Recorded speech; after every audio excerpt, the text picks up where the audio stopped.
साथियों, आज नए विशाखापट्टनम शहर में साउथ कोस्ट रेलवे जोन मुख्यालय की भी फाउंडेशन रखी जा रही है। आंध्र प्रदेश के विकास के लिहाज से ये बहुत इंपॉर्टेंट है।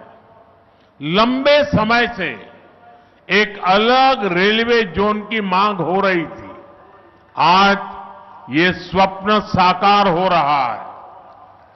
మిత్రులారా, నేడు విశాఖపట్నం నగరంలో సౌత్ కోస్ట్ రైల్వే జోన్ ప్రధాన కార్యాలయానికి పునాది కూడా వేస్తున్నాం. ఆంధ్రప్రదేశ్ అభివృద్ధి దృష్ట్యా ఇది చాలా ముఖ్యమైనటువంటి కార్యక్రమం.